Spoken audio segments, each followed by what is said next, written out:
अहमद रज़ा कादरी हमारे साथ मौजूद है। बहुत शुक्रिया आपके वक्त का, आपने हमें ज्वाइन किया है। ये बड़े होशरुबा इंकशाफात सामने आ रहे हैं। खारजी शहजाद का जो एक रवाबित सामने आ रहे हैं कलअदम एक्शन कमेटी के साथ, जो कि बड़ा एक सरगर्म खारजी है। क्या कहेंगे इस हवाले से? जो एक बदअमनी फैलाने की कोशिश की जा रही है, ये तो मज़ीद मामलात बढ़ते जा रहे हैं।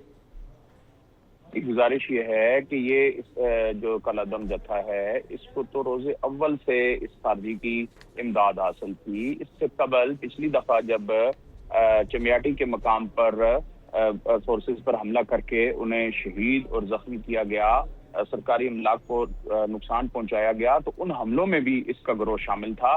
और आप ये देखिए कि जो CMH पर जो गुज़िश्ता दिनों एक दिन कबल जो हमला हुआ और CMH में कब्जा करके इन खवारिज ने वहां पर पुलिस वालों को और निहत्ते शहरियों को शहीद और जख्मी किया, तो ये इसी का जो है वो नेक्सस है सारा। ये उसी गिरोह के लोग थे जो इनके जत्थे के साथ शामिल हैं और इनके करीबी रवाबत हैं, और ये लोग मिलकर जो है वो आजाद कश्मीर में बदअमनी और इंतशार पैदा कर रहे हैं।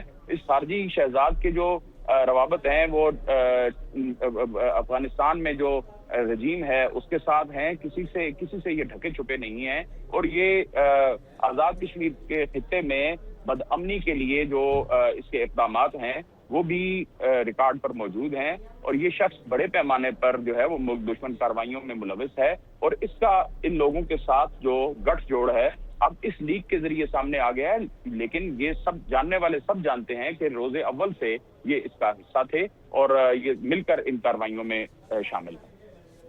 अच्छा, 27 जुलाई को इलेक्शंस अनाउंस हुए हैं, और ख़ास तौर पर जो इस ऑडियो लीक में हाईलाइट किया गया है वो ये है कि जो इलेक्शन है वो मुलतवी हो जाएं, और इंतखाबात का जो इनेकाद है उसकी हर तरह से मुखालिफत की जा रही है। तो ये ख़ास तौर पे इलेक्शंस को ही इफेक्ट करने के लिए किया जा रहा है। देखिए, ये जो कॉल इन्होंने 9 जून को दी है, इस तंजीम को, कलअदम तंजीम को ये बात पता थी कि 2 अगस्त को इस असम्बली की मियाद पूरी हो रही है और उससे कबल इलेक्शन का इनेकाद आईनी तकाजा है। तो इसीलिए उन्होंने 9 जून की कॉल दी कि 9 जून को जबकि शेड्यूल अनाउंस हो चुका है, आज से कागजात नामजदगी के दाखिल करने की तारीख है और 10 दिन तक जो है वो कागजात नामजदगी दाखिल होने का वक्त है। लेकिन इसी वक्त में इन्होंने ये घेराव जलाओ और जत्थे की जो है मुजफ्फराबाद पर धावा बोलने की इनका इरादा रखते हैं। तो ये इनका बुनियादी मकसद ही जो है वो जमहूरी अमल को, आईनी अमल को डीरेल करना और इलेक्शन के इनेकाद को रोकना है। तो ये जो कुछ भी आज हो रहा है या जो उनकी जो भी उनकी कोशिशें हैं, उनका मकसद जो है वो इस खित्ते में जमहूरी अमल को, आईनी अमल को खत्म करके एक लाकानूनियत और अनार्की की तरफ ले जाने का इरादा रखते हैं ये लोग।